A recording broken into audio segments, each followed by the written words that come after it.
Kindred Longevity Lifestyle Designers. This is Zach here with secretsoflongevity.com. We're going to do a Q&A today, and there's 4 questions. One of them is, I believe the first one is a multiple part question. There might be some others that are more than just one simple question. But I'd just like to remind everyone to definitely ask questions whenever on any kind of video that I have up on my channel. And specifically if you add, this just makes it simpler for me, if you say Q&A question and then ask your question, then I'll really be able to zero in on ones that I take note of and answer in future Q&A videos. Because sometimes there might be a question and I just end up answering on the channel itself in the comments, just without remembering to put it aside for a Q&A, or perhaps I might overlook it entirely. So if you put Q&A question, then I'm going to really zero in on it for that purpose. And the first question is from Zufu, and they're asking, what do I feel about pressure cooking herbs? I've never done that. I actually haven't looked into that, but it seems quite unnecessary, considering just cooking them in boiling water is going to do everything you need to extract nutrients.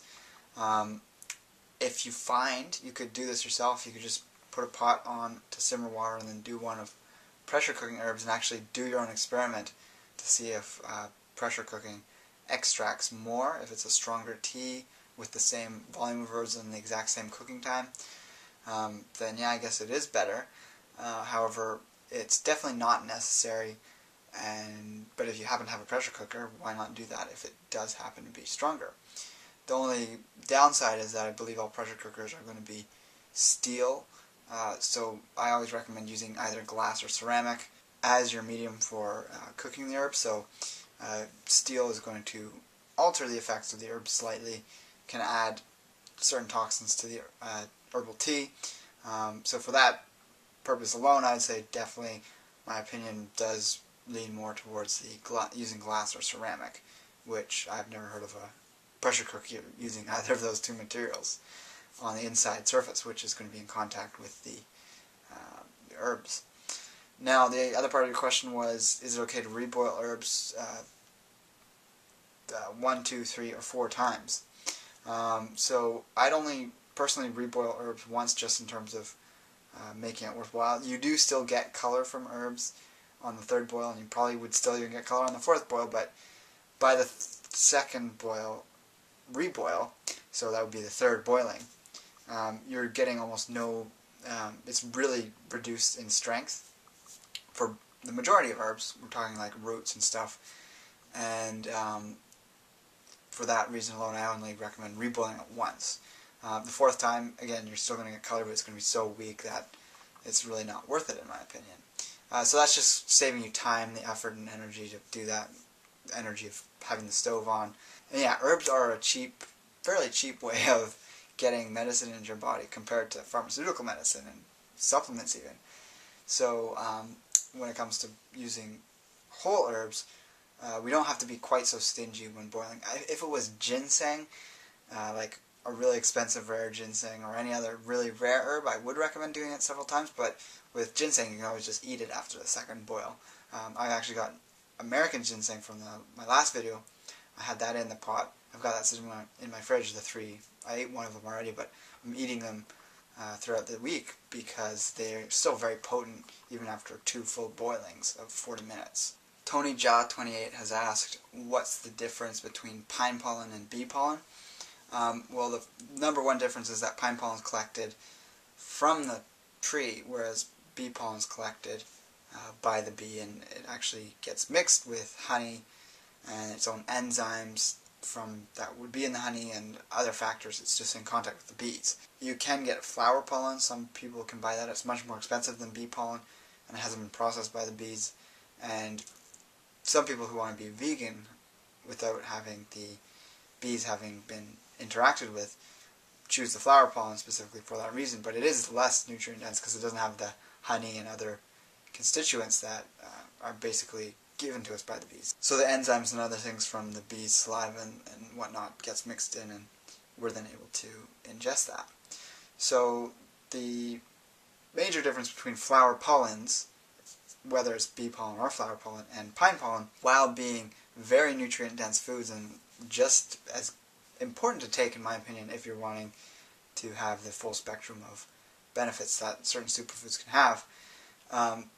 Pine pollen's probably not going to be as dense in certain vitamins and minerals. I'm not entirely sure which ones, because it really varies on the type of plant you're getting it from. And even with pine pollen, varies from the type and species of pine you're getting it from. But pine pollen is going to be much higher in the androgens, so that's the testosterone, that's bioidentical, androstenedione, androsterone, and DHEA. And it's also going to have the precursors and ability to help your body start to form collagen and elastin, or help repair these things in the body. And that's the major constituents in that keep skin young and youthful looking. So testosterone helps the skin. When you have high testosterone, you have very youthful, smooth, glowing skin. And the elastin and collagen building qualities of pine pollen also help that.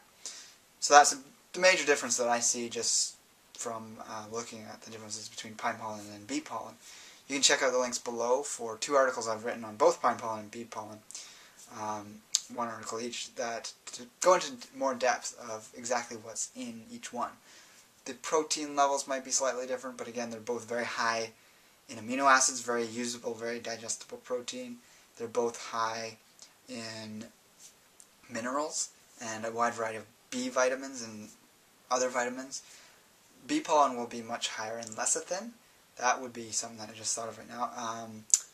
Other than that, you can check the lists on either of those 2 articles of what they contain, and you can see for yourself the number of differences. Pine pollen has a different taste as well. It's not as sweet. It's more piney.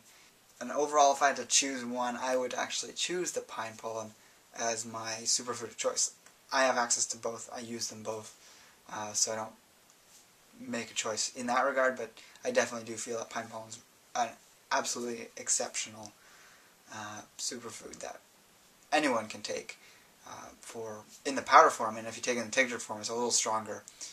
And if that's something that you're drawn to, definitely try it out. You can also find a link below to grab yourself some pine pollen from Thrival, which is a great company that has Craxel pine pollen powder that they sell, as well as the tinctures in 2 different strengths, and even capsules if you can't ingest it in the loose form, but you still want to get it into you in the powder form.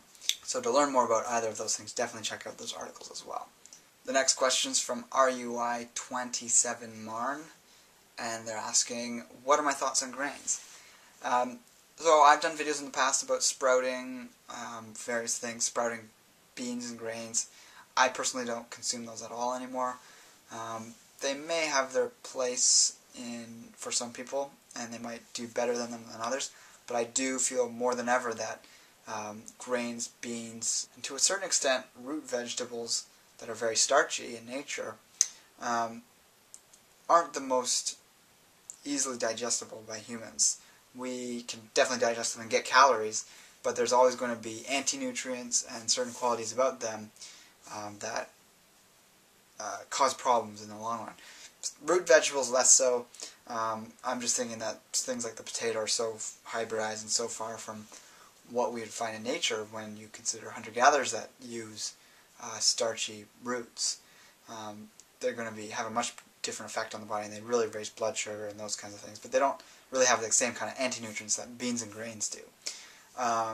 So you can soak a grain, sprout it, and ferment it. Then you're looking at something that doesn't have the phytic acid, the other things that are potentially harmful that are connected with it, the lectins, the gluten, the gliadins, and beans have certain things like that too. And on top of that, actually cook them, because people who don't cook those do find that even after sprouting a grain or bean, it's still going to cause a lot of fermentation in the gut and cause gas and bloating. So if you're really willing to put the time in to sprout or just soak overnight to remove the various anti-nutrients, then ferment, then cook, it's a 3-step process, even longer if you're going to sprout it till it has a little tail. It becomes a very labor-intensive way to consume food, and something that has been in the human diet for the shortest period of time as compared to any other type of food. Even dairy has been in the human diet for 3 times longer than grains in any large quantity. So human health plummeted at the start of the agricultural revolution.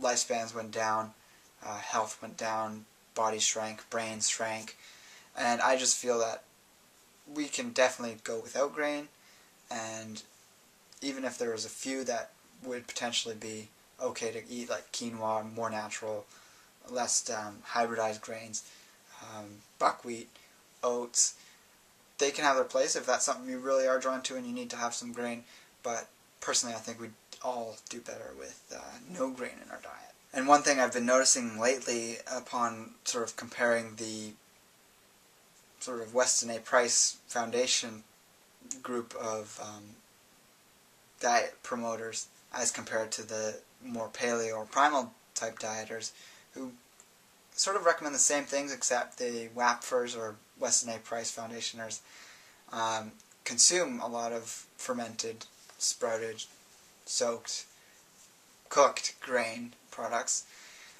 whereas the primal dieters consume more green vegetables and fruits, and but they both consume animal flesh.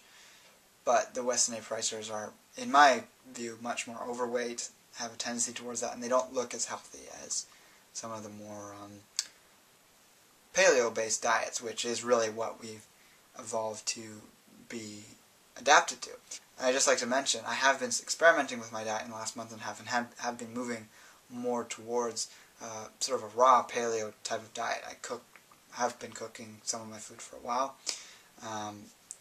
Never really goes beyond 20% at most, and the addition of certain animal flesh foods to my diet has been a major change for the better, and I will be covering that in future videos, but I wanted to sort of let people know. I've been posting about that on Facebook, so if you're watching that on there or you know me on there, you'll know that's what I've been exploring. And it's, having been vegetarian for almost a decade, with one period where I was eating a lot of meat. I had read the metabolic typing book and decided to try the high protein group that I had been put into. And while I felt good in some respects in terms of energy levels, I was starting to not feel good in terms of clarity of my mind, and sort of this sort of sluggish feeling in terms of my blood, if that can make any sense, if you can feel your blood. I guess it has to do with the bloodstream and just feeling how pure you are, how clear you feel. I had more energy, but I had this sort of bogged down feeling. Having gone back to eating more animal products again, specifically flesh foods, as in meat, the change has been different because I'm focusing on grass-fed, organic, and really doing the absolute minimal cooking of them, or no cooking at all. So that's something I will discuss in a future video. I just did the long video on dairy. I'm planning another one for animal foods in general, but specifically meat.